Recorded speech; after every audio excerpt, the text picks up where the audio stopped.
liberalismo. Este liberalismo que es un liberalismo que nos va a contaminar y nos va a afectar profundamente. ¿Me escuchan? Sí, perfectamente. Ya, perfecto. Nos va a afectar profundamente. Va a ser el liberalismo. Es el comienzo al fin. De hecho, hay que decirlo, estos movimientos, digamos, que en el pensamiento de John Locke van a dar pauta a lo que es la deformación del concepto de propiedad privada, que trató tan elegantemente Francisco de Vitoria en sus escritos en el siglo XVI, que va a participar en el Concilio de Trento, por cierto, y que él trabaja muy bien este concepto de la propiedad privada desde el pensamiento de Aristóteles y Santo Tomás como parte de lo que es el merecimiento, el fruto del trabajo, el fruto del esfuerzo, el fruto de la creatividad, el fruto, y que por eso está tan vinculado al tema de los gremios de la ciudad tardomedieval, donde cada gremio producía, vendía, crecía, formaba a su gente, era una verdadera escuela y funcionaban como una máquina permanente que tenía su automovimiento, una autarquía, digamos, tenía esta retroalimentación. Eso se destruye con el liberalismo, con el utilitarismo de Bentham, de Mills, y después en una mala interpretación de los escritos de Adam Smith, van a ser pebre, perdón el término tan poco académico, van a destrozar de cuajo esta idea de la propiedad privada como un resultante, un merecimiento, y en la cual todos se ocupan de que todos tengan y puedan crecer en esos aspectos. Y que justifica muy bien, muy profundamente esto de la propiedad como una resultante del fruto del merecimiento. Y nos vamos a encontrar con John Locke, que nos van a meter este concepto que nos va a llevar después a ese capitalismo individualista. Y yo primero, yo segundo, yo tercero, yo cuarto, yo y después los demás, y me importa un bleo los demás en verdad, y lo que me interesa, y gano 10, 20, 30, 50, y no, oye, ¿y para qué querís 5.000? No, es que no necesito, pero no importa, quiero más. El concepto de acumulación es producto del merecimiento de la persona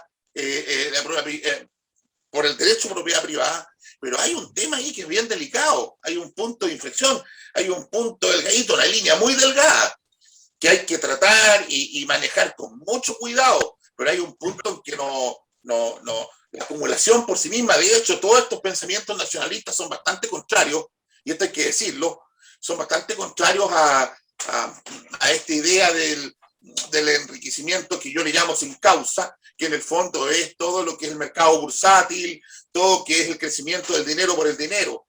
No es resultante de una actividad productiva, solo lo que es la especulación. Yo creo que la especulación es tremendamente nefasta para una sociedad, absolutamente nefasta para una sociedad. Y eso está demostrado. Y Hitler, ya que estábamos hablando recién delante de Hitler, el momento en que se cortó la cabeza a Alemania fue cuando Hitler dijo: yo quiero terminar con el dólar, y en realidad lo que quería terminar él quería el patrón oro. Y ahí saltaron los judíos de Inglaterra y dejaron la escoba. Entonces hay un tema ahí, exactamente, Jimena García, si no podemos estar a futuro, ¿qué es eso, por ejemplo? ¿Dónde está? Oye, te vendí el cobre a $4.20 la libra de cobre hoy día, porque es el precio en que está, pero tú vienes y me dices a mí: oye, no, mira, vamos a hacer una cosa, te compro para los próximos 10 años, pero me lo dejáis en 3.9. ¿Ok? ¿Y qué hago? Gano yo. Yo gano que si hay una caída violenta del precio, ya está transado a 3.9. Pero ¿qué pasa si hay un aumento del precio, un aumento grosero, a un 6 o un 7? Eso es lo que pasó con Juan Pablo Dávila, que fue la primera acto corruptela durante el periodo de democracia, recién llegada la mal llamada democracia. Digo mal llamada democracia porque se ha demostrado que es muy pobre, es muy paupérrima la democracia en términos de la participación de la persona humana en la generación del poder. Pero no quiero desviarme porque quiero seguir avanzando en esta idea que los liberales, les decía yo, siempre tratando de deconstruir el concepto de la república. ¿Por qué? Porque son los conservadores. Y va asociado. Entonces empezaron a vapulear a la iglesia. persiguieron a la iglesia, viene la crisis de los cementerios, no sé, ahí por ahí en el año 1870, en fin, empezaron a darle duro y duro y duro y duro. Claro, vino la guerra del Pacífico y se retomó una mezcla de patriotismo y impregnado entonces, pues, madurado eso, una nueva cuota de nacionalismo. Particularmente por un hecho puntual que es tremendamente rico desde el punto de vista de la defensa de los simbolismos, de los símbolos patrios. Y entre símbolos patrios está el no rendirse, el dar la vida por la patria hasta que fuera necesario. Y hay un chiquito de 15 años, dicen que tenía 16, 17, yo he estado investigando que tenía 15. Luis Cruz Martínez. Luis Cruz Martínez estaba metido ahí en una iglesia, digamos, cerrado ahí en la plaza, en un pueblito en La Concepción, en Perú, y habían 3.000 indios y soldados peruanos, que sé yo, otros más, y ellos eran 77, pero cuando ellos se les acabaron las municiones y decidieron salir con bayoneta calada, que quedaban un puñado de 15 o 17, y las señoras le gritaban, gran curicano, exactamente, un gran curicano. De hecho, cuando yo tenía 20 años, el año 80, hicimos una caminata de Santiago a Curicó, con la gente del Instituto Militar Luis Cruz Martínez. Éramos un grupo de estudiantes universitarios. Eso se los puedo contar en la próxima clase. Y resulta que llegamos nosotros a este tema de Luis Cruz Martínez, le grita a la señora, niñito, ríndete, ríndete. ¿Por qué van a morir? Son tan jovencitos, ríndete. Y el famoso niñito gritó por la ventana hacia el otro lado y se escuchó, porque era de vozarrón viril, varonil. No como esos militares que pululan por los tribunales por robar. No, hablo de militar de verdad. Entonces el niñito grita, un chileno no se rinde jamás. Y grita eso. Y ese quedó como la frase para el bronce. Quedó como la frase para el bronce. Y eso se supo, eso corrió como aceite, digamos, se contó la historia de la Concepción, que la contaron los mismos peruanos. Los niños salieron a combatir con bayoneta calada y no sé cuántos mataron. Se dice que porque la gente siempre pone cifras un poquito infladas, 200, 300, no. Deben haber matado unos 30 o 40, los 15 han matado 30, 40, 50, que también es importante, no es menor, digamos. Y ellos murieron destrozados, ellos los destrozaron, ni siquiera que los mataron, no, los destrozaron, eran irreconocibles, en pedazos de cuerpo al final, ¿ya? Ese es un hecho también que está estudiado históricamente.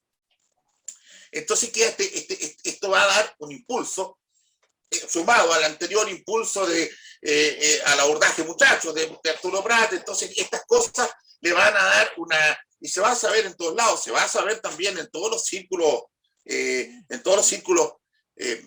de las relaciones internacionales, en todos los círculos de ¿cómo se llama? Los embajadores, las reuniones de las grandes cortes europeas. Se va a contar la historia de la insignia historia de la toma del Morro de Arica, que en 55 minutos se tomaron el Morro en estas condiciones. Entonces van a ser, y ya venían con historias de la batalla del Roto chileno, de la batalla de Yungay, el año 1836. Entonces van a empezar a instalarse, no solamente aquí en Chile, sino incluso en Europa, la idea de que ese pueblo chileno es un pueblo gallardo y belicoso, como nos decía Ercilla. Y eso es lo que nos hace a nosotros y nos dan elementos, nos dan condimentos para nosotros pararnos arriba en un pedestal de gloria y de victoria, digamos, y de muerte si es necesario, pero siempre triunfante. Y eso sucedió y bueno, entonces nos vamos a encontrar a principios del siglo XX con un grupo de intelectuales, un gran grupo de intelectuales, que en este minuto yo, bueno, les recuerdo, el doctor Valdés Canje, está Ercilla, Bilbao, está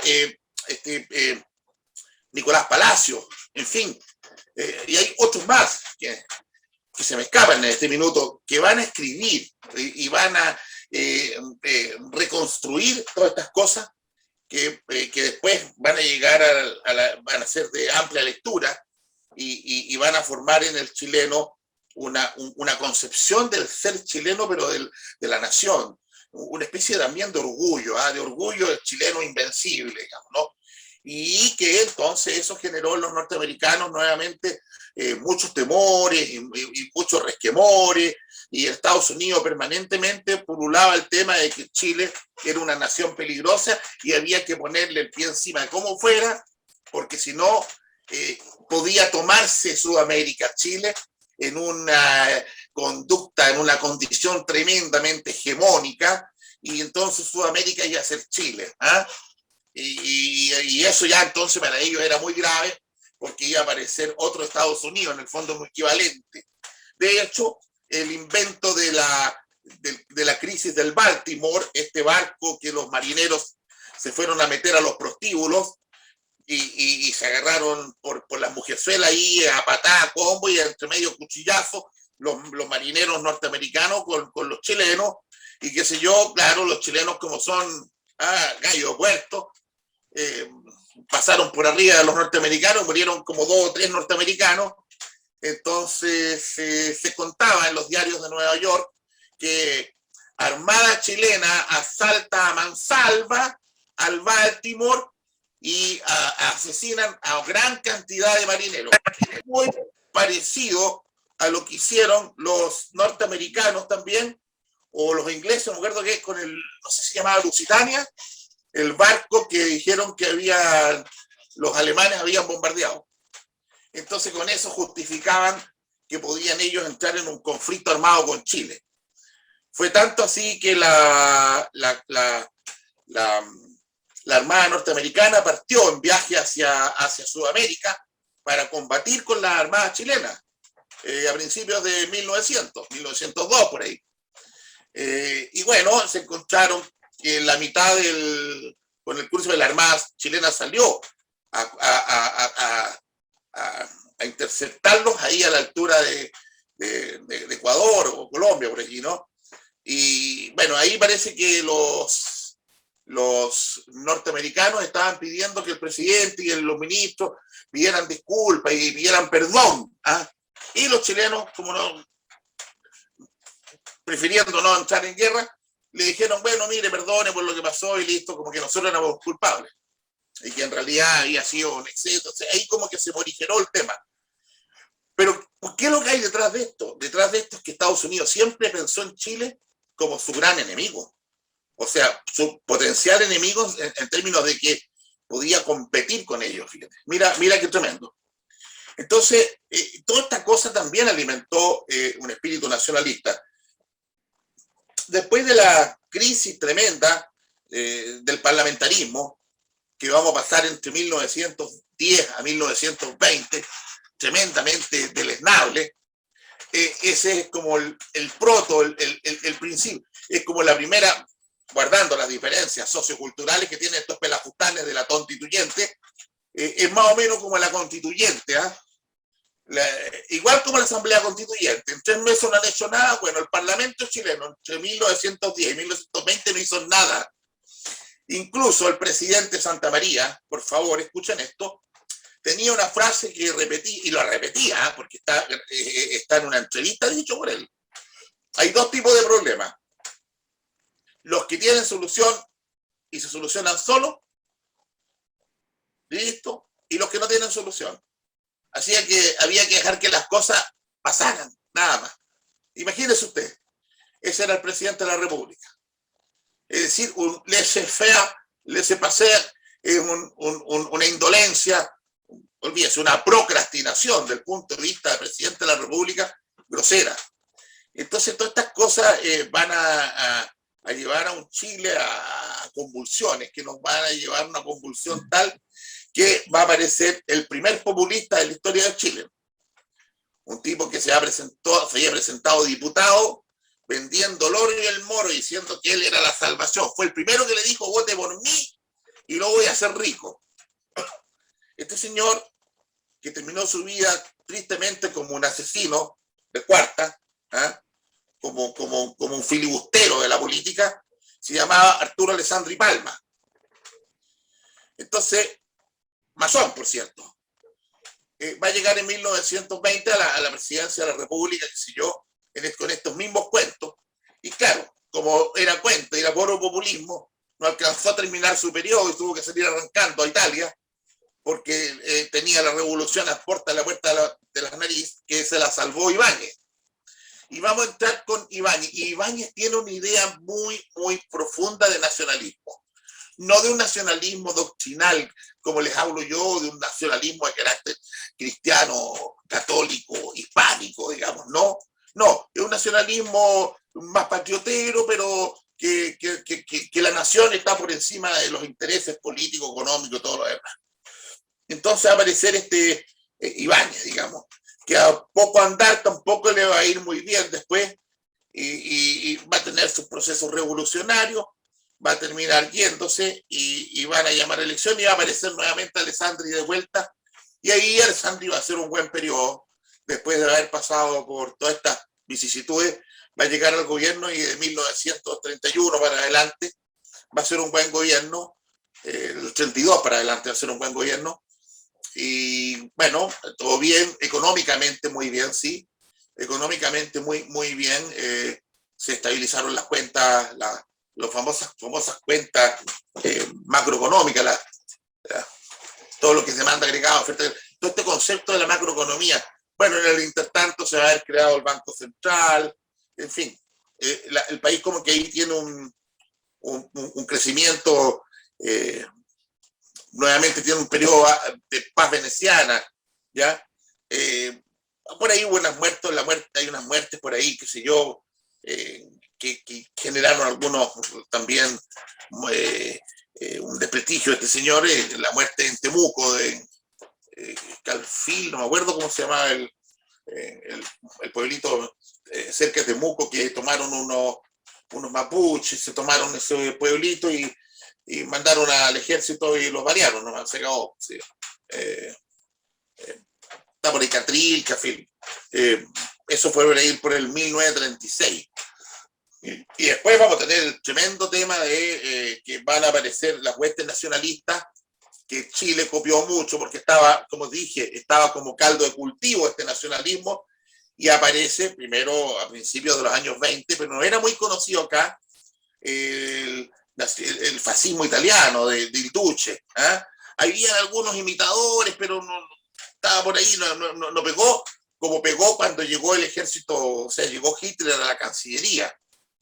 Llegó a ser canciller, y ahí cuando llegó a la Cancillería y de 1933 en adelante aparece esta figura Adolfo Hitler con un discurso tremendamente nacionalista, así por un lado, pero con una estructura económica comunista porque todo el Estado, el individuo es nada, el individuo está al servicio del Estado, el discurso es el mismo con otras palabras, que el de Stalin. El individuo nada, el colectivo es todo. Y decía, todo para el Estado, todo para el Estado, y todo en el Estado, el individuo también desaparece. Ojo con eso. Si uno analiza la política económica del Duce, Benito Mussolini, Hitler, es exactamente de carácter socialista marxista, digamos. De hecho, le preguntaron al Duce, ¿usted traicionó el socialismo cuando lo iban a fusilar? No, dice, yo nacionalicé el socialismo. Socialismo, pues. Y por ahí algunos me decían, uy, si es derecha. No, señor, si el nazismo es de izquierda. Y el fascismo es de izquierda. De hecho, Hitler es tan de izquierda que dio vuelta la swástica que giraba hacia la derecha, y quieta la puso en movimiento girando hacia la izquierda, por eso es que está en diagonal. Y la giró hacia la izquierda, le hizo levógira, dirían los químicos. Y resulta que es porque es de izquierda, es estatista. El que es de izquierda o derecha simplemente se define por eso. Más Estado, menos Estado. No hay otra cosa. Porque hoy día tenemos asesinos de guaguas en el vientre materno en la izquierda, en la derecha, matrimonios sodomitas en la izquierda, en la derecha, en todos lados, como quiera usted. No hay problema. Está en todos lados. O sea, lo único que diferencia hoy día es más Estado o menos Estado. Y entonces tenemos un hitlerismo, un nazismo, que se llama, de hecho, por favor, si es que ¿cómo se llama? A confesión de parte, relevo o prueba, dicen los abogados. ¿Qué mayor confesión de parte que decir? ¿Y cómo se llama el partido? Mira, el partido se llama Partido Nacional Socialista de los Trabajadores Alemanes. ¿Qué es eso? ¿Qué es eso? O sea, no me imagino que usted me diga que es de derecha el Partido Socialista de los Trabajadores Chilenos. ¿Usted me diría que es de la derecha? No, pues. No nos mintamos. Claro, y les voy a explicar por qué pasó después, pues, más adelante. Entonces van a imitar a ese militarismo. Hay un tema que antes no estaba. Estaba un poco incipiente desde Portal el tema de los simbolismos y también por la guerra del Pacífico, la bandera. Morir con la bandera, la bandera no se toca. La bandera no se toca. ¿Eh? Pero eso va a tener una eclosión gigante con el tema de los simbolismos, especialmente del nazismo alemán, del nacionalismo alemán.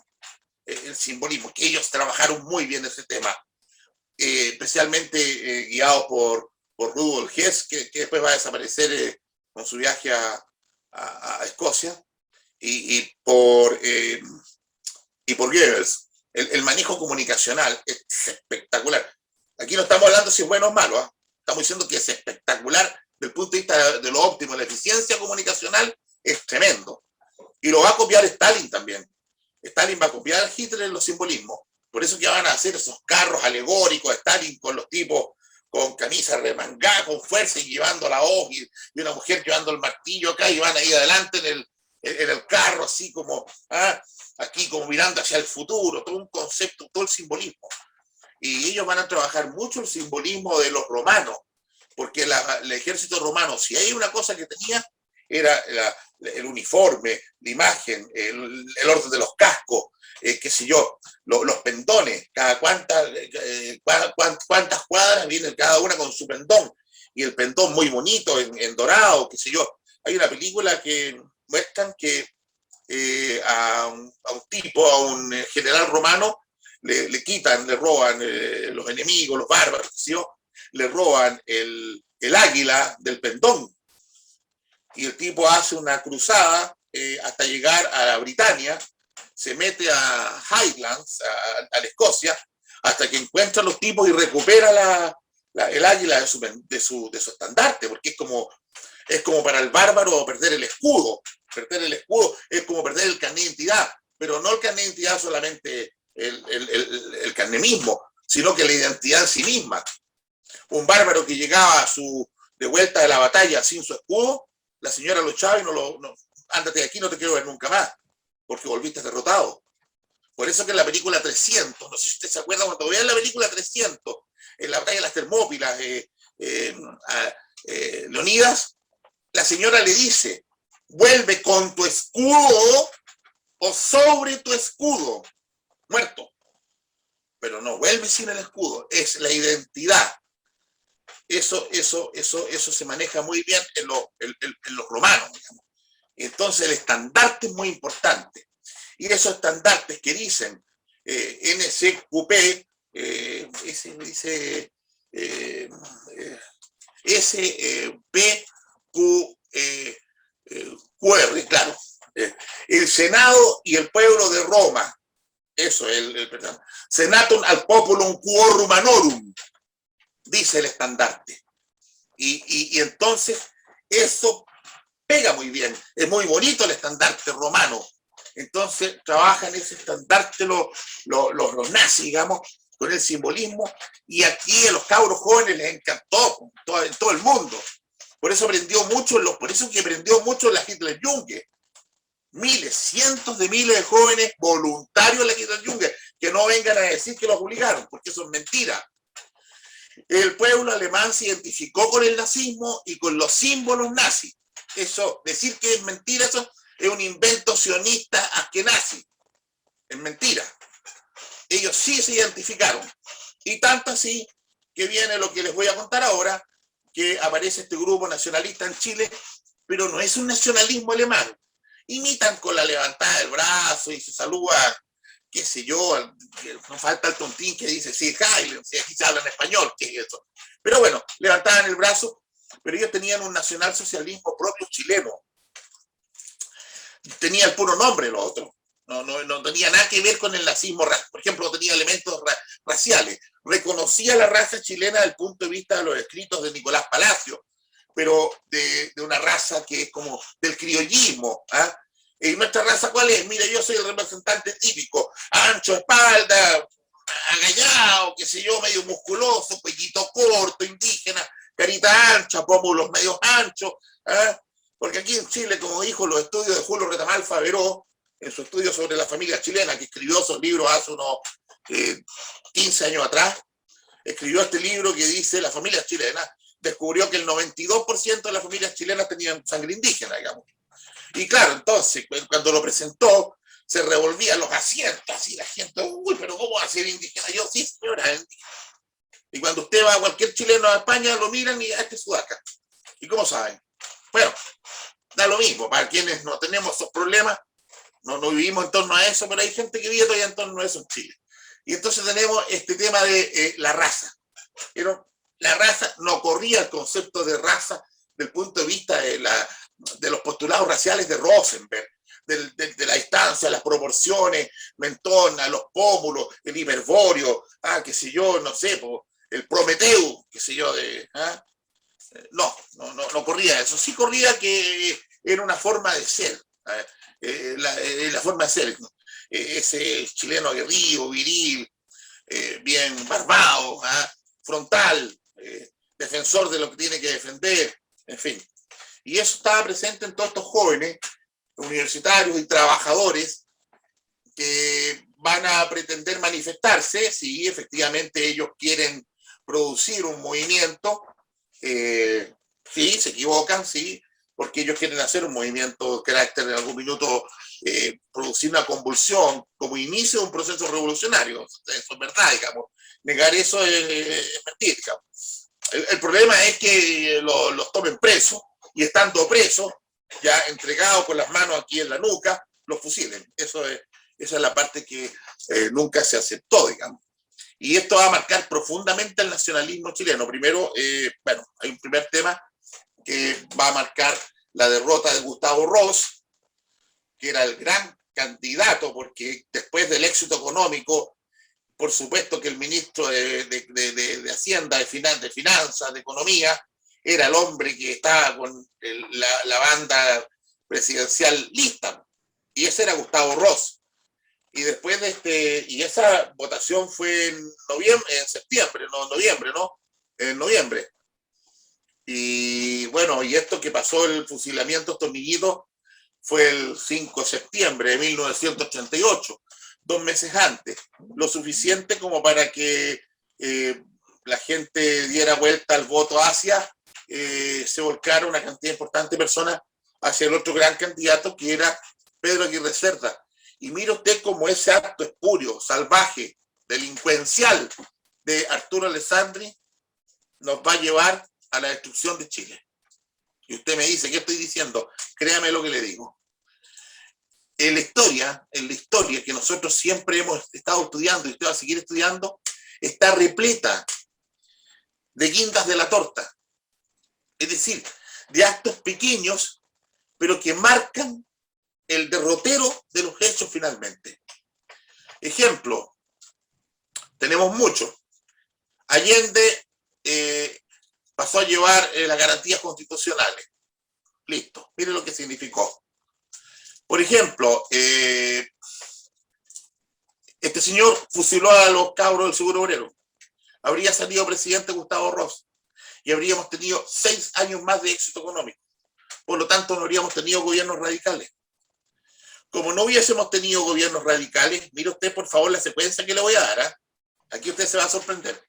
Como no hubiésemos tenido gobiernos radicales, no habríamos tenido de embajador en Francia al nefasto, impresentable Pablo Neruda. Sí, Pablo Neruda, el mismo que dejó votar a su hija porque tenía hidrocefalia. Este señor que le regalaron el premio nacional, el premio del Nobel de Literatura, porque el que se lo merecía era Huidobro. Pero no lo eligieron porque el que le eligieron fue a él en la Internacional Comunista.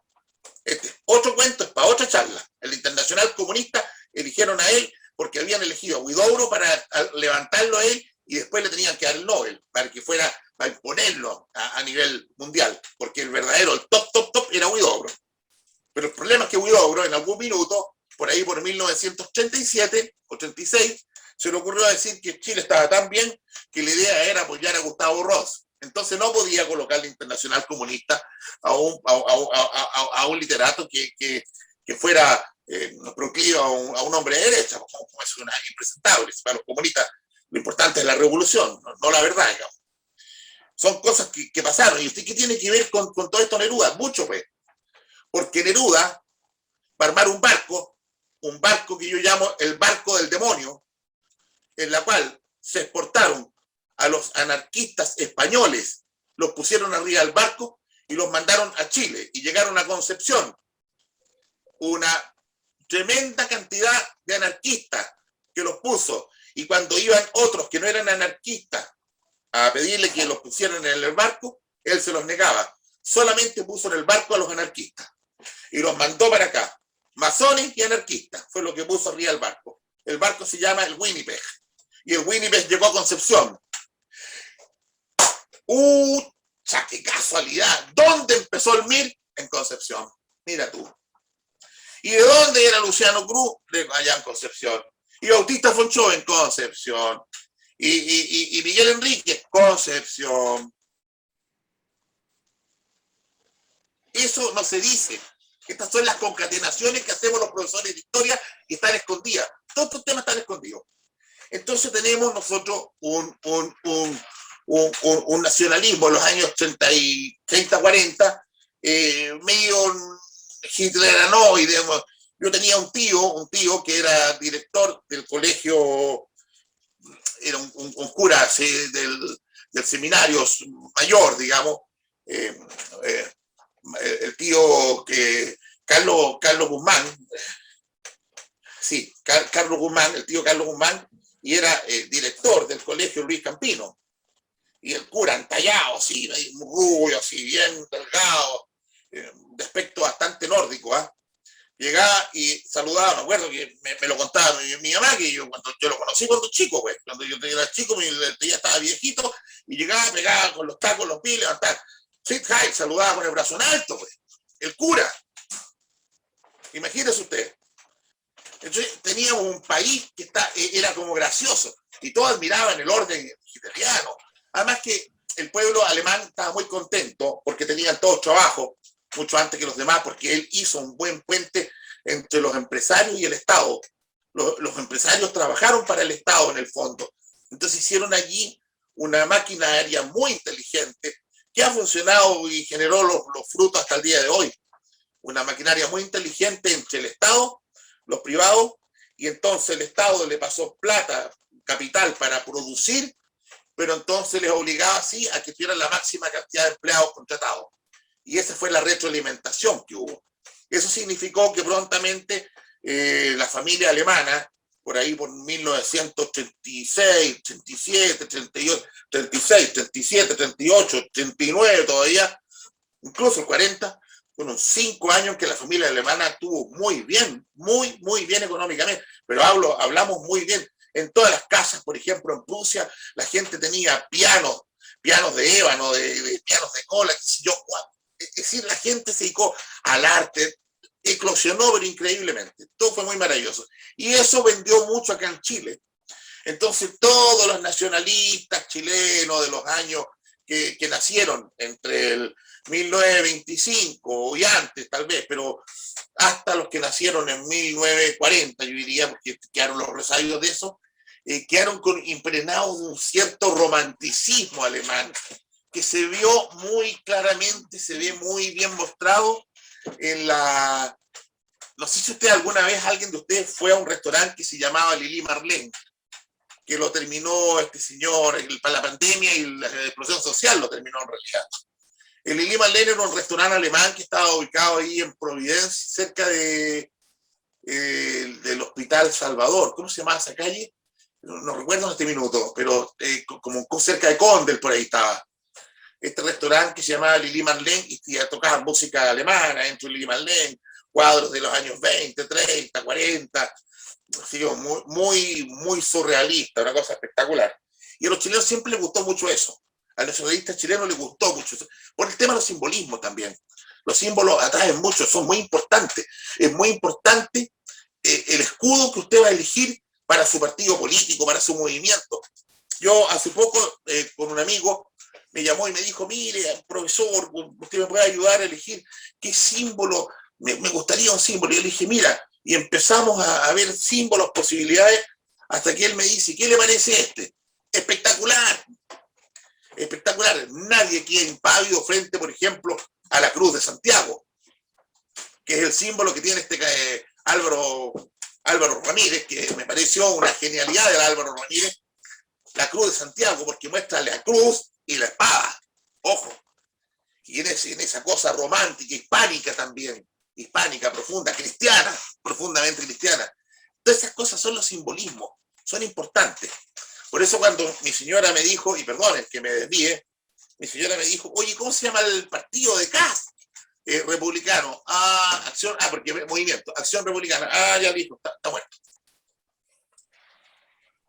Año 2018, mayo sería cuando empezó el movimiento, 2018 puede ser, 2017, no, 2018. Nació muerto, me dijo. ¿Y cuál es el símbolo? Mira, es este. Nació muerto, me dijo. Esa es una escarapela, me dijo, de la Revolución Francesa. No, pero es que bueno, no, es la escarapela de la Revolución Francesa. Nació muerto, me dijo. No, pero es que mi señora, igual que en el fondo yo me quería mentir a mí mismo. No, nací muerto, me dijo. ¿Por qué los símbolos son fundamentales?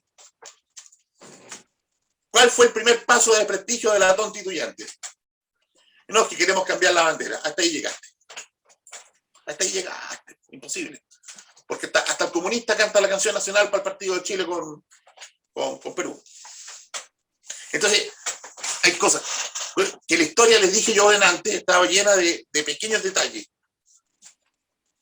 Pero por supuesto, pues, el hecho más importante de la historia en los últimos 30 años, ¿cuál es? Usted me va a decir, pero ¿cómo? El hecho más importante de la historia chilena en los últimos 30 años es la noche en que el felón es traidora, felonía, traición, que el felón, delincuente, porque ha estado preso por robarse un banco, de Sebastián Piñera, y lo digo así, Álvaro Brandt dice que Sebastián Piñera es un delincuente, porque ha cumplido cárcel por el robo del Banco Talca. Listo. Oiga, que lo digo, sí, yo lo digo. Yo, Álvaro Brandt. La noche en que se le ocurrió decir, vamos a llamar a una nueva constitución. Eso va a marcar la historia de Chile del siglo XXI. Les aseguro que por lo menos toda la primera mitad completa del siglo XXI. Hasta no sé qué va a pasar con este país en el 2050, pero hasta el 2050 y más vamos a estar marcados por esa constitución. Que se va a hacer una constitución que se va a aprobar a la mala o a la buena, porque se va a aprobar con vicios, con todo como es el estilo de las instituciones chilenas, se va a aprobar y el mismo sistema, la misma imposibilidad, la misma inviabilidad de esa constitución va a hacer que quienes mismos votaron por ella y muchos de los que la hicieron digan, saben que tenemos que hacer otra constitución.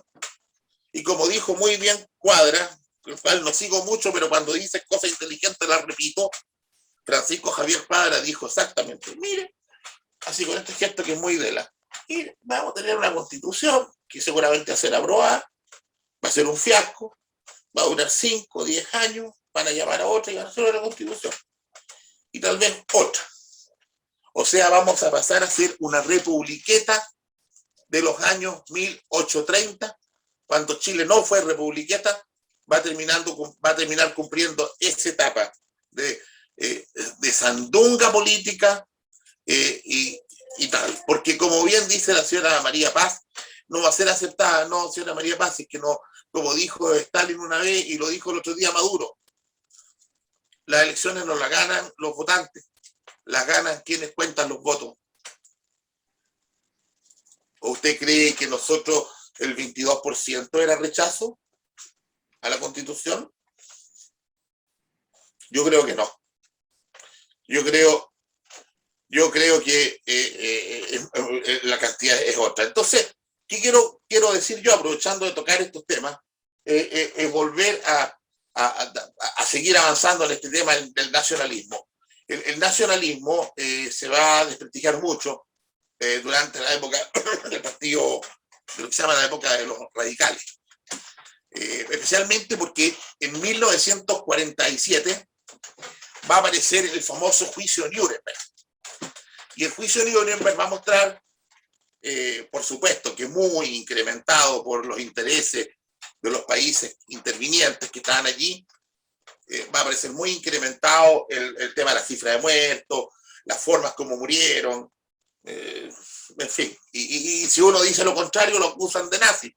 La otra vez yo a alguien le dije, oye, ¿cómo es posible esto que están haciendo en Gaza? De estar bombardeando como 100 bombas porque dejaron caer un globo con una bomba. Un globo, lo subieron y lo mandaron con una bomba al otro lado, cayó en un sitariazo y salieron como 15 aviones a bombardear Gaza.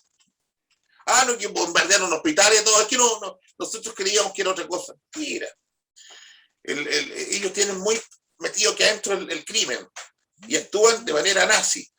Pero yo no puedo decir eso, pues. Aquí en esta misma charla estoy diciendo esto, tengo que decirle, señora, yo digo esto, pero lo más seguro es que usted, incluso esté tan lavado de cerebro por toda Hollywood, por las películas, por los diarios, el Mercurio, que es de ellos, que usted cree ya tiene instalado aquí, que son intocables. Suecia tiene demandado internacionalmente a Shimon Peres por crímenes de guerra. ¿Sabía usted eso? La persecución a Suecia ha sido implacable por este tema. Y en fin, eso siempre está. Quiero decirlo al juicio de Nuremberg, porque los nazis eran blancas palomas. No, pues si los nazis fueron criminales, asesinos, pues. Absolutamente. Si quieren para poner en duda que existió Auschwitz. Yo no pongo en duda que existió Auschwitz o Treblinka y los campos de concentración. Lo que estoy diciendo es que los campos de concentración eran copias del Gulag. El Gulag que instaló Stalin en 1925 o 30. Entonces, a ver cómo es. ¿Y quién menciona eso? Nadie. A mí lo que me molesta es el discurso, esconder 22 millones de muertos de Lenin y 30 millones de muertos de Stalin, esconder esos 50 millones de muertos y hablar de los 6 millones de Hitler. Eso es lo que molesta. Eso es lo que a uno le llama la atención, en que dice, igual que los derechos humanos. Entonces, si este señor asesinó a un par de viejitos y los quemaron vivos, esta señora hoy día es una ídola de la constituyente. ¿Cómo se llama la que la ideó todo esto? La señora, no me acuerdo el nombre, Lincolnao. Y como autoridad, la señora Lincolnao. Autoridad la señora Lincolnao.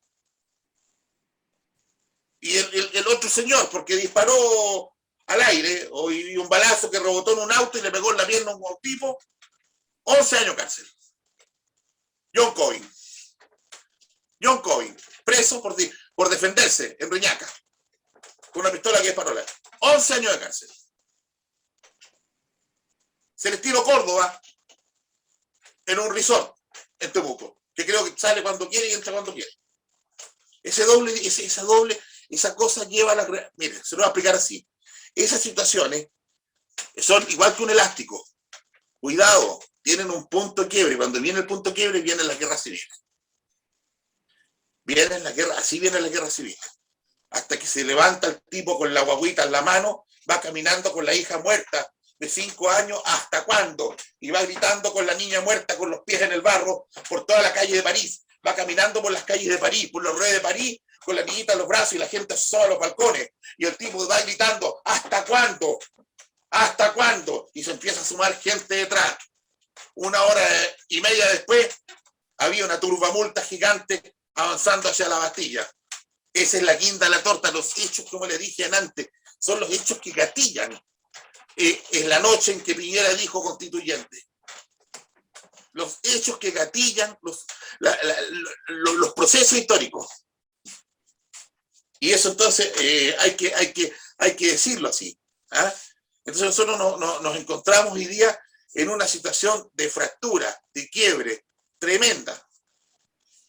Entonces tienen este doble discurso. Y eso pasó también en ese momento. ¿Quién llevó a Stalin a un tribunal cuando todos sabían lo que hacía Stalin?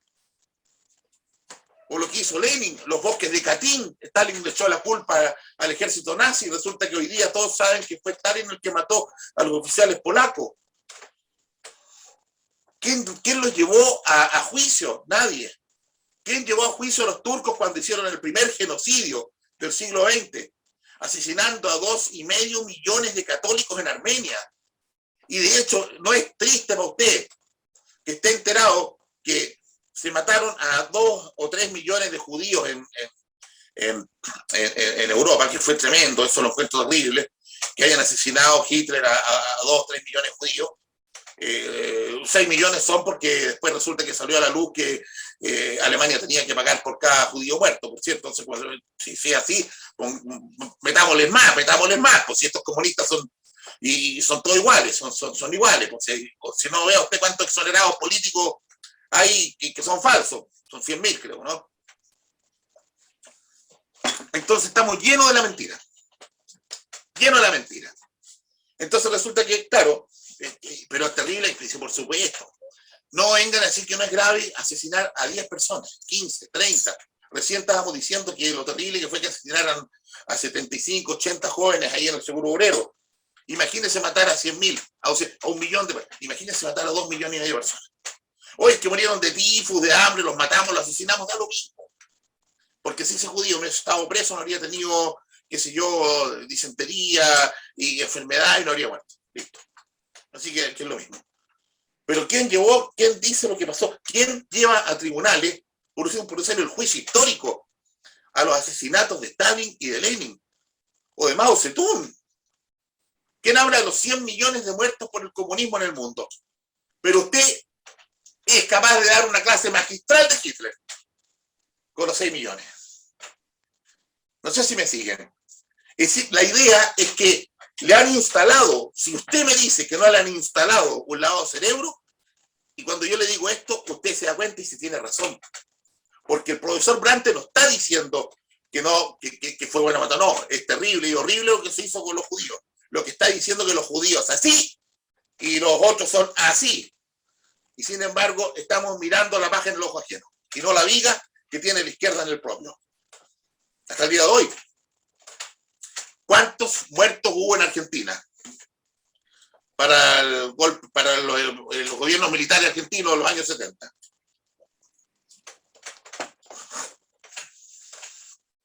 35.000, contado, sí, de uno por uno, 35.000. ¿Cuántos hubo en Brasil, con la época de Figueiredo? Como 50.000. ¿Y cuántos hubo con Pinochet? 3.500. ¿Y por qué Pinochet entonces el Hitler de la segunda mitad del siglo XX? Porque Pinochet venció al comunismo, viejo querido, y eso es lo que no pueden perdonar. Todo el resto es mentira, todo es que el Museo de la Memoria es mentira. La verdad es esa, simplemente porque Pinochet les cortó la revolución. Y esa es la verdad. Entonces, los nacionalistas, por eso estoy haciendo un preámbulo para hablar de los nacionalistas, cómo fueron migrando y cómo fue el mundo alejándose de la idea nacional socialista y alemana, digamos, después del juicio de Nuremberg. Inmediatamente ahí, los comunistas, en esas reuniones internacionales que les gusta tanto, establecieron que como el nazismo y el fascismo, a pesar de ser de ultraizquierda, porque son estatistas, fueron también profundamente anticomunistas, porque justamente el comunismo es internacionalista, igual que la masonería, y entonces ellos eran nacionalistas. Entonces yo, nacionalista, versus tú que eres internacionalista, entonces tú eres mi enemigo, te mato, el comunismo. Y otras cosas más también, de carácter, tal vez en algunos casos incluso hasta el ateísmo. Pasó entonces que nos encontramos con un chileno nacionalista que está sumamente complicado. Tan complicado como estuvo la acción francesa, que era de carácter nacionalismo francés. muy seguidora del mariscal Pétain y toda esta cosa, el gran héroe de la Primera Guerra, que después va a ser vapuleado en la Segunda porque recibe a los nazis. El mariscal Pétain, incluso los himnos y todo, y la acción francesa va a ser tremendamente perseguida y lamentablemente va a ser perseguida por dos papas que fueron bastante espurios. Y aquí me estoy metiendo en la pata de los caballos, sí, porque no tengo problema para decir lo que es, pues. Todos saben que en Fátima, en 1917, en Fátima, 13 de mayo, en Cova de Iria, se presentó la Virgen María a los niñitos de Fátima, que eran ignorantes, no sabían ni leer ni escribir, y los hizo escribir todo el mensaje de ella, con una letra que parece que fue una letra de Cervantes, preciosa. Y lo primero que le dice, que Rusia, que el Papa, junto a todos los obispos del mundo,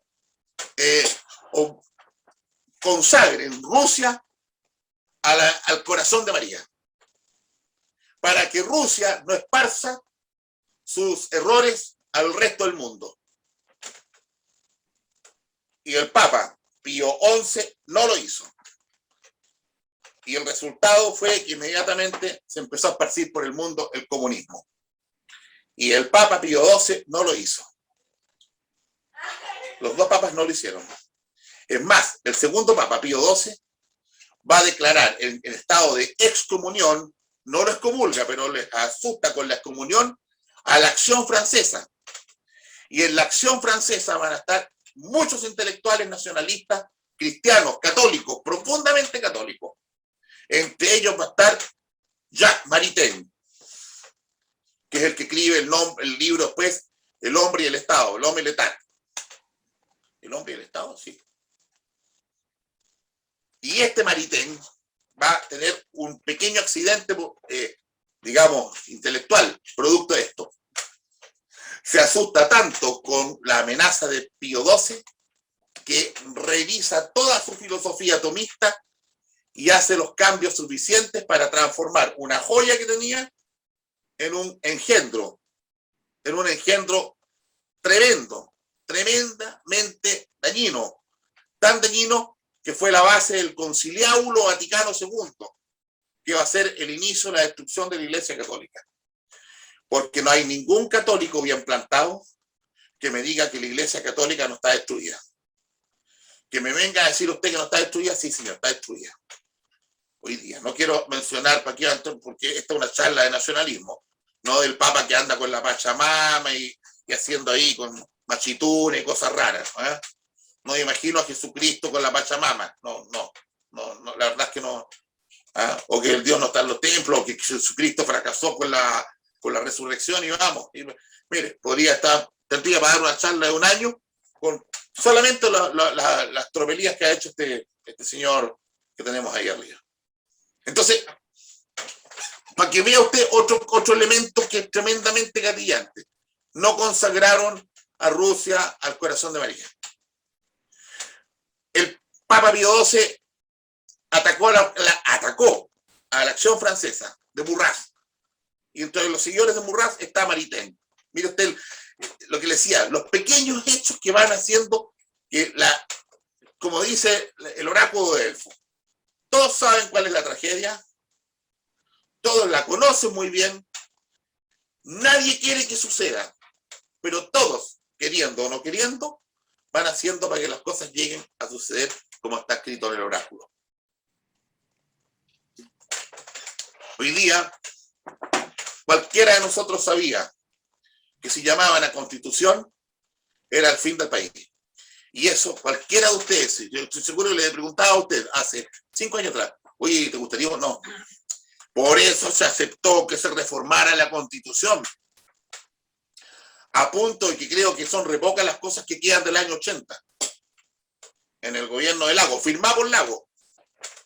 Y Lago, una vez más, otro ofidio, otro reptil, aparece diciendo que ahora esta es la Constitución de Lago y por fin tenemos una Constitución democrática, y 10 años después, o 15 años después está diciendo, no, es que ahora vamos a tener, porque esa era de la dictadura. Bueno, ¿ah?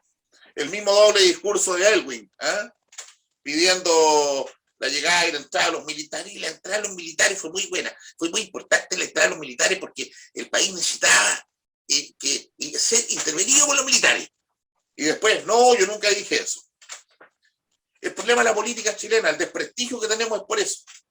Y eso va a desprestigiar también a los nacionalistas, porque los nacionalistas a partir de 1938 cometen el error, después del asesinato, por favor, si que esto es impresentable, ¿eh?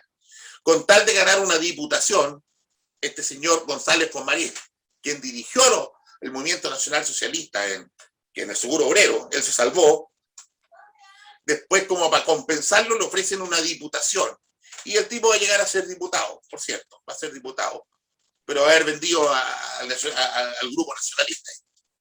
Y van a avanzar entonces en una permanente componenda al nacionalismo chileno. El nacionalismo chileno se va a transformar en un títere, en una herramienta utilitaria de la derecha económica de ahí y en más. Y yo diría que hasta el día de hoy, siempre estuvo al servicio de la derecha económica, no de la derecha conservadora, de la derecha económica, de la plata. Y usted lo ofrece. Por eso que una vez yo le dije a los nacionalistas, y vuelvo a repetirlo, y ahora lo voy a decir, les dije, usted, fíjese que usted pide, quiere reunir a los nacionalistas en Chile, le dije a alguien. Ah, sí, me dijo, ¿cómo se hace? Tira un billete de lucas al suelo, pone un vaso de vino y una empanada, y van a aparecer todos. Eso vale el nacionalismo en Chile. Entonces me dijeron, ¿pero cómo dicen esto? La verdad, pues. Reunión de nacionalistas para el 1 de mayo junto con Pinochet ahí en el año 80. Yo estaba en la universidad y veía como las señoras iban ahí y sí, Pinochet, lo único que estaban preocupadas de la cola para ver cuántas empanadas iban a meter en la cartera, por favor. ¿Cuántas empanadas iban a meter dentro de la cartera? De eso estamos hablando. Entonces, cuando te preguntaba a alguien a mí, ¿qué opinas tú del nacionalismo? Espérese que, como dice el discurso de Al Pacino en la película Perfume Mujer, espérese, estoy recién empezando, dice, cuando golpea con el bastón la mesa. Estoy recién empezando. Se empezaron a entregar los nacionalistas a distintas componendas políticas. Si no hicieron alianza con los radicales, no sé, habría que revisar la historia por ahí. Capaz que en algún momento hayan votado junto con los radicales, que eran de izquierda. Y después se separaron con unos de derecha. Mire, era la majamama. Entonces, al final, ¿qué lo quiera? Defender una concepción doctrinaria, un estilo, o era mantener una cuota de poder. ¿Cuál es la verdad? Qui es veritas. ¿Te acuerdas de la clase pasada? Qui es veritas. ¿Cuál es la verdad? ¿Cuál es la verdad? Entonces yo me voy a unir con el PRI. ¿Qué tiene de común el PRI con la UDI? Nada, es solamente mantener cuotas de poder. Y entonces cuando pasa eso, usted pretende que el joven, que el jovencito, que su hijo y el otro el vecino sea nacionalista o sea de derecha o crea los partidos políticos. La mayor cantidad de alcaldes que fueron elegidos son alcaldes independientes, con la sinvergüenzura propia del Frente Amplio de mostrarse como independientes. Se mostraron todos como independientes y la gente dijo, ah, sí, es independiente, por ese voto. Después que votó al día siguiente, por favor, escuchen esto. Al día siguiente dijeron, no, mire, pero yo soy del Frente Amplio. Todos del Frente Amplio. Con distintos nombres que les gusta a ellos cambiarlo. Se llama instrumentalizar la política. Son todos del Frente Amplio. Les metieron el codo en la boca a la gente. Y además no se nota. Y para peor todavía, créame lo que se lo digo, hasta ahora están haciendo bien la pega. Hasta ahora están haciendo muy bien la pega. Hasta ahora están haciendo muy, muy bien la pega. Tener 6 hijos pasa eso. Oye, dile que se callen, por favor. Eso pasa cuando uno tiene 6 hijos. La batabola, la cuestión, qué sé yo, ya. Gracias. Ahí está esta señora Melipillán, pues, Valeria Melipillán. Nos reunimos el otro día con ella por un tema que estoy ayudando a un colegio. Maravilloso. Hay otros que son unos delincuentes, como el de Valparaíso. Pero se llama Millán, súper hacedora. Créanmelo que se lo digo, eficiente de verdad. A lo mejor y es marxista, sí, por cierto. Pero hace la pega, porque lo anterior era otro marxista, pero era un delincuente. Viñampre. Viñampre en Quilpué también es socialista, pues es lo mismo, pero no hace la pega. Entonces, sí, ¿qué preferís? ¿Un socialista que haga la pega? ¿Un socialista prefiero que haga la pega, no? Que haga el trabajo. No, que no lo haga tan bien como Torrealba, en todo caso, en Vitacura, ¿ya? Sí, pues ese es el problema. Ese es el problema. ¿Con qué moral pontificamos? ¿Cómo no me siento yo absolutamente gatillado a preguntar cómo pretende usted que yo me calle eso? ¿Con qué moral yo, Álvaro Orantes, puesto en la derecha, puedo apuntar con el dedo a un tipo de izquierda y el tipo de izquierda me dice, perdón, soluciona el problema del Paco Gate, Milico Gate, de no sé cuánto más, qué sé yo, y soluciona el problema de este, y después hablamos. No hay una diferencia. El nacionalismo de los años 50 va a ser un nacionalismo con componentes tan profundas que al final van a terminar todos metidos en un partido que se llamó el Partido Agrario Laborista. Y ahí va a emerger la figura de un hombre muy jovencito, muy lindo, que se llama Sergio Onofre Carpa.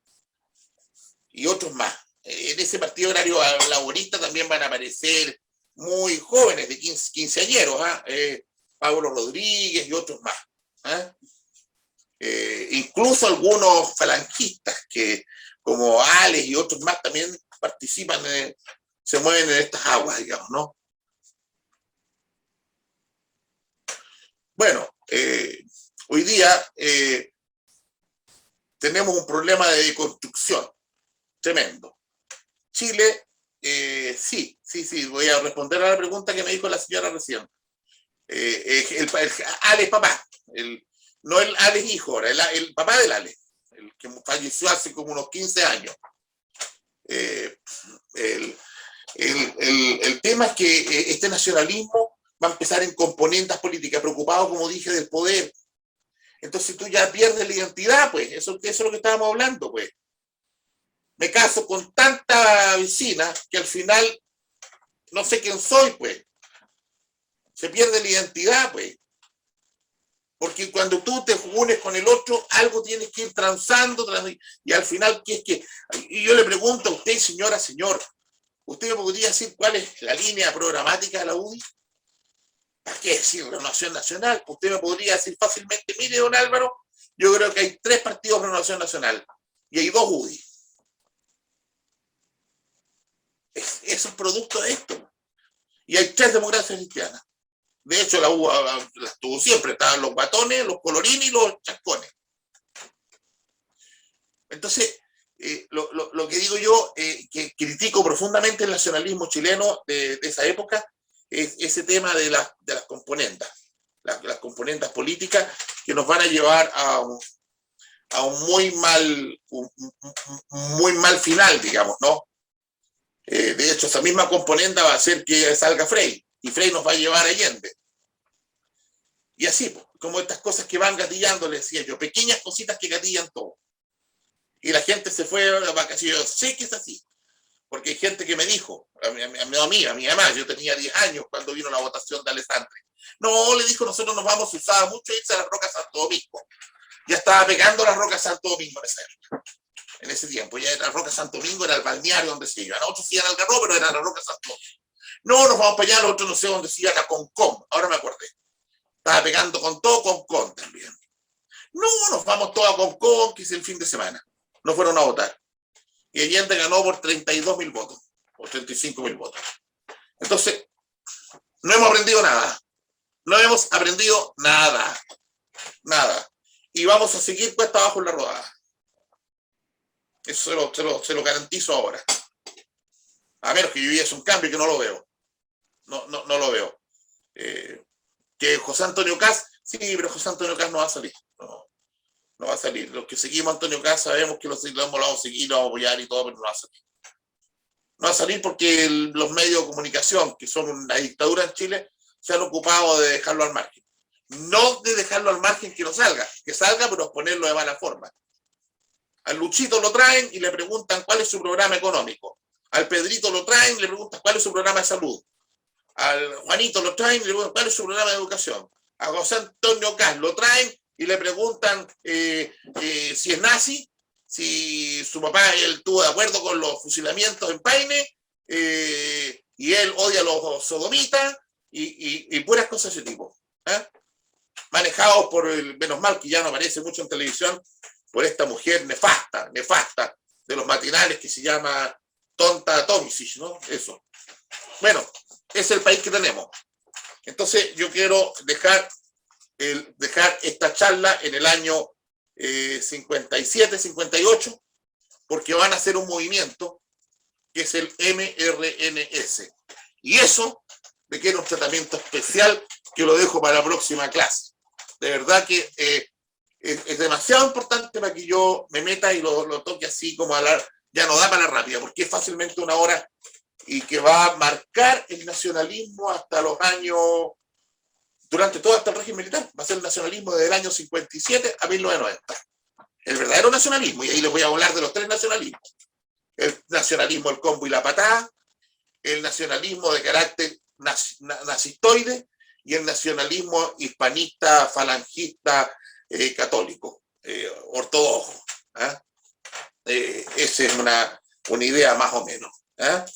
Eso es. Le quiero pedir disculpas a Álvaro y a Óscar de haber entrado tarde, pero ya está de vuelta mi señora con el tema arreglado y todo bien. Así que hay que dejar también algo a la providencia. Muchas gracias, profesor Brante. Nos alegra que la situación que nos planteó al comienzo se haya resuelto bien para su familia y por supuesto que es una situación comprensible, así que le agradecemos esta tremenda clase que nos ha dado, nos tuvo a todos durante esta hora y media así absortos y concentrados escuchándolo, no volaba ni una mosca, así que muchas gracias, profesor. Yo no sé, no quiero abusar de su tiempo. No, sí, de todo el tiempo del mundo. Le quiero explicar cortito, Óscar, perdone, que me reía porque mi señora me hace así con señales que estaba ahí este niño va a Carabinero, entonces yo no sé si va a tener una colchoneta en Carabinero ahí porque nos pasa más allá que acá, cada vez que se arranca termina y nos llaman Don Álvaro, aquí está su hijo de nuevo, quiero buscarlo, qué sé yo. Él tiene 27 años, pero tiene un retardo y un cuadro esquizofrénico, muy suave, no daña nada, su única cosa compulsiva, que es muy buena para la comida y hay que cuidarlo porque no se deteriore, pero de repente se arranca, así, es que estamos en pandemia, le digo, no, es que yo quiero salir, entonces lo sacamos, da una vuelta, pero de repente él salta a la reja y se arranca, así que, bueno, no, pero todo bien, todo bien. Lo que sí me gustaría que pudieran preguntar, el señor habló allí de que ya estamos con la dictadura de la delincuencia, eso, bueno, es parte de todo este cóctel finalmente, pero yo quiero tocar, se lo voy a responder en la próxima clase, eso, va a estar contenida esa pregunta en la presentación de la próxima clase, que es la tercera, que es la parte última de esto del nacionalismo chileno, digamos, ¿no? Así que cualquiera la espera preguntas.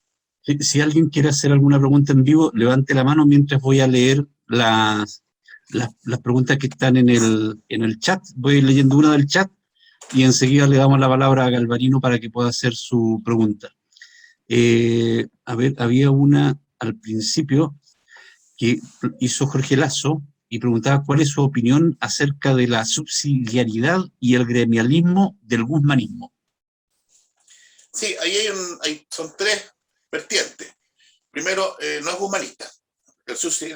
El tema del rol subsidiario del Estado no es de Guzmán, es de mucho antes, eso viene de mucho antes, eso tiene un origen, de hecho yo diría justamente tiene que ver más con antiquísimo, de hecho eclosiona, es una evolución que se va a partir de los gremios tardomedievales, así que el rol subsidiario del Estado tiene otro sentido, no, él lo saca a la luz, pero está en el discurso de todos los nacionalistas.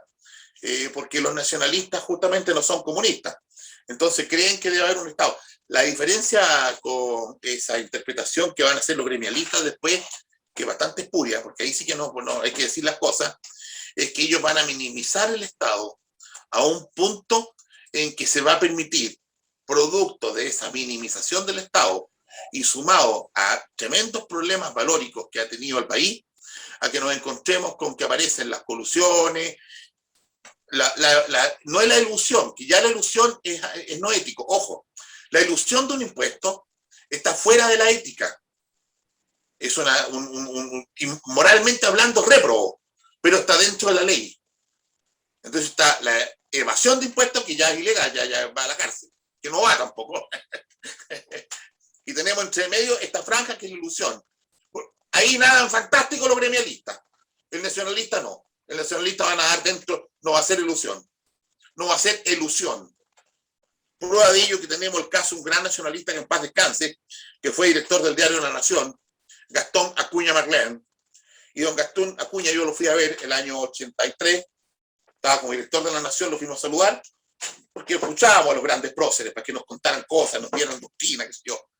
Y nos dijo una cosa que me quedó marcado siempre, me dijo. Y entonces viene la persona que va conmigo, fulano X, le dice, don Gastón, y es cierto que subimos por ahí que usted su sueldo lo dona. ¿Cuánto le pagaban al director de La Nación en ese tiempo? ¿Cuánto le pagarán a un director de una institución en estos tiempos? No sé, póngase usted que un director de un organismo público ganará unos 5 millones, 6 millones, creo yo, no sé. Póngase que sean 5 millones. Y el tipo nos dijo en ese tiempo, voy a hacer el equivalente, yo con 700, 800 mil pesos vivos, yo me dejo 1 millón y los otros 4 millones los regalo.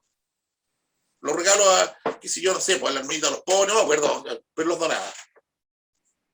Y efectivamente un día fuimos a buscar un material del departamento de él, que él vivía en la Revolución San Borja. Tocamos la puerta y entramos y había una mesa, 2 sillas, su cocina ahí, qué sé yo, un sillón, solamente un sillón, y la muralla completa llena de libros. Nada más. Y él nos dijo una cosa que no se me olvidó nunca, me dijo. El nacionalista siempre va a ser austero. No hay gremialismo, mi apreciado Oscar. No hay gremialismo. No nos confundamos. No nos confundamos en la utilización de Cristo y de la fe católica como herramienta para hacerse rico. No nos confundamos. No es contra Jaime Guzmán, es contra gremialismo. Una cosa es Jaime Guzmán y otras son los seguidores. Y la evolución nefasta que ha ido teniendo en el tiempo hasta el día de hoy, que después nos encontramos con un Jovino Novoa que en lugar de ese preso se fue, no sé, también. Lo recibieron con aplauso en la comisión política de la UDI después que estaba condenado por delincuente. Ese partido no. Eso no. Entonces tiene que ir con. Entonces el rol subsidiario del Estado es mucho anterior, muy anterior, efectivamente. Y sí, por cierto, es fundamental. Como opera lo que dije yo, pues, eso opera justamente en una democracia orgánica. Democracia orgánica porque parte de esa orgánica también es que hay partes que producen los privados. Los privados producen bienes y servicios para todas las personas.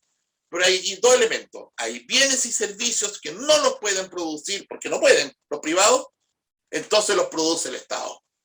Y lugares, esa es la otra, lugares donde llegan los privados y lugares donde no llegan los privados. Y entonces ahí entra nuevamente el Estado.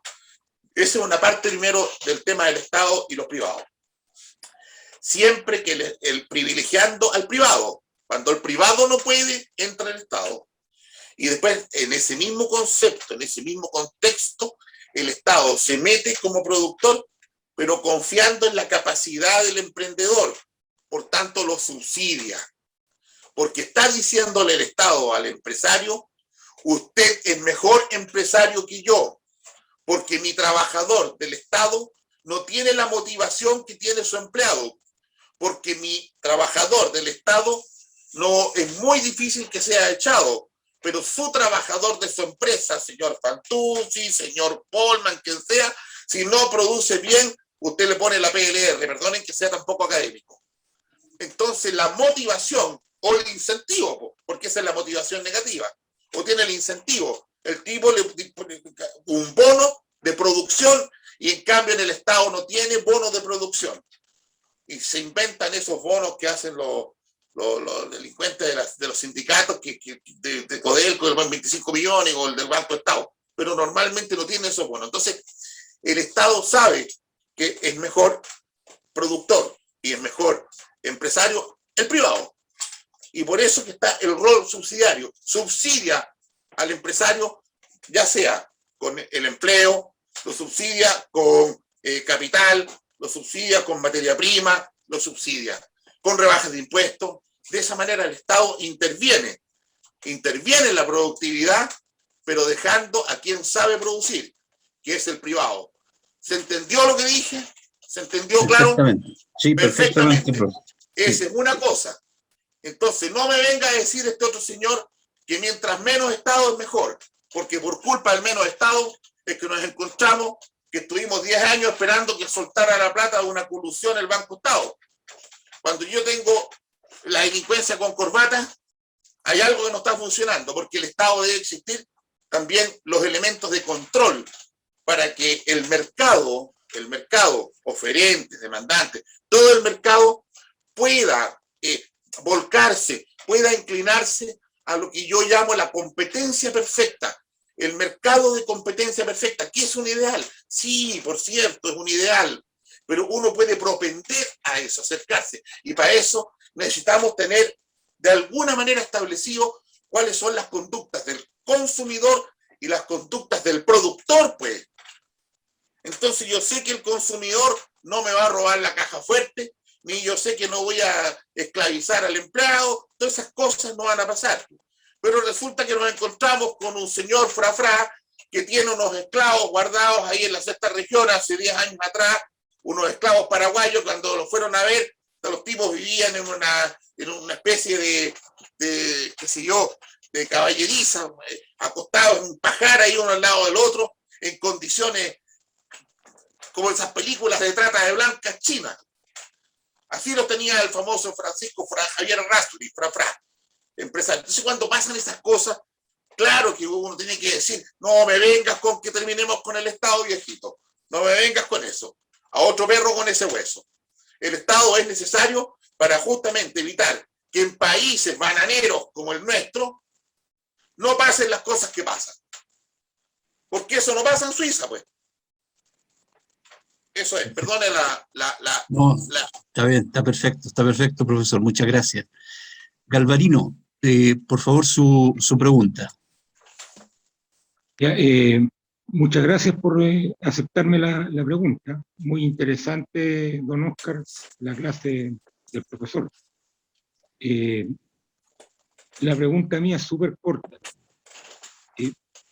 Yo tengo el convencimiento más absoluto que este proceso no tiene salida política, y él habló de que existía el germen de una guerra civil.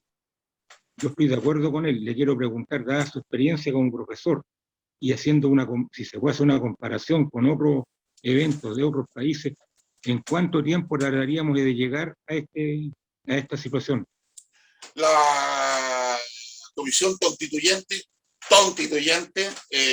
está jugando igual que un niño chico con una metralleta de esas UCI que son súper celosas. Y está jugando así, para arriba, para abajo. Hay una película que es de la revolución de unos monos. Hay unos monos que son unos monos y están el hombre y los monos, y al final los monos se toman las armas, no sé si la han visto. Parece que el planeta de los simios 1, 2, 3, una cosa así. Se llama Planeta de los Simios, parece. Y de repente el mono toma la metralleta y empieza a jugar y empieza a disparar y jugar al juego. Eso es la constituyente. La constituyente está generando muchas guindas de torta. ¿Se acuerdan cuando les dije yo delante que la historia estaba llena de guindas de torta? Hechos que gatillaron el ¡put! Y quedó la escoba, ¿no es cierto? El botón rojo. Y dejó la... No olvídese, la tenda. La constituyente está haciendo eso mismo. Revolución, Guerra Civil, 1891. No le aprobaron los presupuestos, ¿cómo se llama? las leyes, ¿cómo se llama? Las leyes regulares, ¿cómo se llama? El presupuesto al día siguiente, del año siguiente. El presupuesto de la Balmaceda. nación. No le aprobaron el presupuesto al año siguiente a Balmaceda. ¿Qué hizo Balmaceda? Bueno, no tengo el decreto para poder trabajar con el presupuesto del año, qué sé yo, 1892, entonces, 1891 en realidad, porque esto fue en diciembre del 90, claro. 1891, entonces trabajo con el del 90, que eso son el 91, o sea, en el 89 al 90, claro, trabajo con el de este mismo año, sigo trabajando con ese presupuesto, lo repito. Y ese simple hecho se sintió pasado a llevar, se sintió vulnerado el Congreso. ¡Pum! Guerra civil.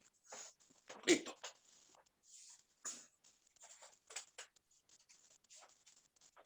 Allende no respetó las garantías constitucionales firmadas. Al mes siguiente, guerra civil. Bueno, digamos, proceso revolucionario. Bueno, digamos, pronunciamiento militar, golpe de Estado, como quiera llamarle, pero fue una escaramuza de guerra civil. Que no fue más allá porque los tipos los pillaron, pegaron la tuya y dos más, estaban pegando las Fuerzas Armadas. Y hoy día, ¿qué está haciendo la constituyente? Los 2/3, pues. Se declara al margen de la ley, al margen de la Constitución. Olvídese, eso no, es una sin salida. Entraron en una aporía, entraron en un proceso que todavía puede tener solución, pero de aquí a fin de año, si no se arregla, esto va a generar. Y además, depende de quién salga elegido presidente. Mucho tiene que ver con eso también. Mucho tiene que ver también con el zarpazo a las platas del fondo de pensión. Profesor, sí, porque en el fondo de pensión a mí me pagaban el sueldo y me dicen, señor Brantes, a usted le vamos a pagar 500.000 pesos, de los cuales le vamos a sacar 100.000 de su sueldo trabajado, de su quebrada de espalda, y vamos a tomar 100.000, de los cuales 30.000 van a ir a salud, 20.000 al seguro de sobrevivencia, y 50.000, que es el 10% de los 500, van a ir a su fondo de pensión para que usted se jubile. Entonces, durante 40 años fui juntando mi plata en este banco, que no se llama banco, se llama FP. Mi plata, de mi trabajo. Mientras ese marxista, los jueves en la noche, se dedicaba a fumar marihuana, a cantar aquí la Payún, metido en el barrio Bellavista, y cuenteando a los poetas malditos, Rimbaud, Artaud, y Baudelaire, y bla, bla, bla, para ver qué chascona se le soltaban los elásticos y se la llevaba a hacer sabanazo a las 4 de la mañana, mientras yo me estaba preparando a esa hora para levantarme para ir a trabajar. Y después, 40 años después, me van a pegar el zarpazo para que este delincuente tenga una pensión justa. Estamos claros, ¿no es cierto? Esa es mi respuesta. Correcto. El resto, muchas gracias, profesor. ¿quedó clara? La siguiente, sí, por supuesto. ¿Cómo podría caer el Frente Amplio? Pregunta Jorge Lazo y lo secunda en la pregunta María Eugenia Morales. El Frente Amplio no tiene ninguna posibilidad de caer. A ver, tenemos un problema. ¿Por qué el comunismo nunca atacó a los evangélicos? Y sí atacó a la Iglesia Católica. Porque la Iglesia Católica era una sola estructura monolítica, por lo tanto se le podía pegar en esta pirámide para arriba así, en este lado, al centro, arriba, abajo, y empezar a derrumbar la pirámide. Pero ¿por qué no lo pueden hacer con el protestantismo? Porque como los protestantistas son protestantes y tiene este invento de la interpretación individual nominalista de las escrituras, si usted me aprieta un poquito al final, tenemos tantas iglesias evangélicas como personas se declaren evangélicos o protestantes. Y por eso debemos tener fácilmente, por lo menos, abuelo pájaro, aquí en Chile, unas 200 o 300 iglesias diferentes. Y además están las protestantes que son evangélicas, están los mormones, están los testigos de Jehová. O sea, dentro de la evangélica yo hablé que habían 200. Pero además tenemos los mormones, los testigos de Jehová, olvídese, las que usted quiera. Del mismo modo, el Frente Amplio tiene eso. No hay una estructura central a quien dispararle, dónde golpear. Son un conjunto, pues son muy inteligentes ellos en esto. Hicieron una atomización. Entonces son una increíble cantidad de pequeños partidos políticos repartidos así. Que deben ser unos 10 más o menos, calculo yo. Habría que contarnos, es una pega que podíamos revisar después. Es como 10. Entonces, cuando me preguntan, ¿cómo vencemos al Frente Amplio? ¿Cómo vencemos a Revolución Democrática? ¿Cómo vencemos al otro? ¿Cómo se llama el del Boric, mamá? El del Boric, que no se raya en Revolución Democrática, es el otro. ¿Cómo vencemos a el de allá? ¿Cómo vencemos al de acá? Cada uno tiene también una identidad propia. Entonces, ¿cómo vencemos a los cristianos? Bueno, a los cristianos se les agarra por este lado, aquí, más o menos. No sé si me sigue un poco en lo que quiero decir. Y eso hace que sea más difícil poder, convergencia social, gracias, Jorge. Es más difícil poder combatirlo, digamos. Ahora, la mejor forma de combatirlo es tener ¿cómo se llama? Un fiscal, ¿cómo se llama? Una fiscalía, ¿cómo se llama? Pues sacar al señor Abbott, primero que todo. Lo primero que habría que sacar a Abbott, instalar una persona proba ahí, un jurista serio, de verdad, sacar a todos los fiscales que son tan ideologizados, también revisar el tema de los jueces. Yo creo que por ahí va el tema, porque para vencer al Frente Amplio lo podemos vencer en su propio caldo, que es la corruptela. Pero si el tipo puede hacer lo que quiera, pues si puede robar lo que quiera, no le va a pasar nada, pues. Es más, están tratando hoy día de ver cómo van a liberar a los presos delincuentes del estallido delincuencial, pues. Como que son trabajadores sociales. No hay, yo creo que la única manera de atacar esto, y lo otro es que lo que vengo diciendo hace rato, si yo creo que, bueno, yo espero poder participar en algún minuto en la solución. No me haga decir más. Muchas gracias, profesor. Va a ser la solución final. Sí. Igual que la película, estar... tienen que ver la película, la solución final. Bien, lo vamos a anotar, ¿no? Le agradecemos mucho su tiempo. Ha sido una clase muy buena. Como comenté antes, estamos todos muy atentos a su clase, así que le queremos agradecer. Muchas gracias yo no sé a todos. cuántos, don Oscar, perdone, cuántos invitados hay, no tengo la cifra. Hoy día van quedando 23, pero tuvimos 29 como máximo. Vamos, el próximo, para que lo difunda, el próximo jueves viene el 58 al 2000. Y ahí sí. No, perdona que me ría, pero es que... Ahí viene lo bueno. Oh, exactamente, esto. Como dijo Al Pacino, estoy calentando, no, ahí viene lo bueno, ahí viene lo bueno, sí. Muchas gracias, profesor. Vamos a estar esperando ansiosos la clase del próximo jueves. Y no me queda más que desearle a todos felices fiestas patrias, que descansen, que aprovechen. Y ya saben, sin una empanada, un vaso de chicha o de vino tinto y una patita de cueca, no hay 18. No hay 18. Muchas felicidades a todos. Muchas gracias por la paciencia de escuchar, pues. No, al contrario, va a ser un placer. Gracias, Muchas gracias. Muchas gracias. Muchas Gracias, gracias. profesor. Chao, Muy Karen. bien, Gracias también. Cuídense mucho. Felices fiestas. Igualmente, felices Gracias. Felices. Chao. Nos vemos. Que disfruten. Nos vemos. Gracias. Chao, Disfruten. chao, Oscar.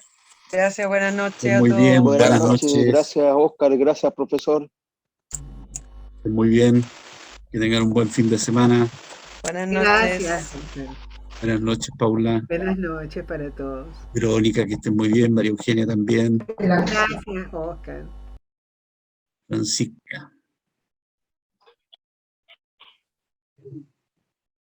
Daniel, gusto de saludarte, que estés muy bien. Buenas noches. Estás muteado, no te hemos escuchado, estás muteado. Ahí sí, no, interesante el asunto. En realidad, nos gustaría haber metido un poquito la cuchara, hablar un poquito de la subsidiariedad, de la inflación, etcétera. la constituyente, pero bueno, pero estuvo interesante la exposición. Bueno, el próximo jueves continúa el profesor Brantes con la tercera parte del nacionalismo chileno. Nacionalismo Sí. chileno. Es lo importante aclarar, el nazismo y el fascismo en sí son sistemas comunistas. Acuérdate tú que el comunismo ruso, es el soviético, es un comunismo trabajadores del mundo. Ese es el comunismo soviético, trabajadores del mundo. Por eso los comunistas se unen. Pero el nazismo y el fascismo eran comunismo, pero eran nacionalistas. Nacionalista. Sí. Solamente nacionalistas, no aceptaban otra cosa. Y por eso es que a nosotros los de derecha nos tratan de fachos, porque somos nacionalistas, pero ocupan mal el término, porque en realidad los fascistas y los nazistas son comunistas en sí, pero son nacionalistas. ¿Ah? Sí es. Entonces, No, interesante, estuvo muy buena la clase, así que qué bueno que te pudiste quedar hasta el final. no, sí, escuché completa. Lo que pasa es que como estoy también aprovechando de hacer otras cosas, para que no se Sí, por supuesto. estoy escuchando Excelente. y parando la oreja y todas las cosas. Así que Bueno, que estés muy bien. Buen muchas gracias. descanso, buenas noches, que estés muy bien. Nos vemos. Gracias. Nos vemos, buenas noches.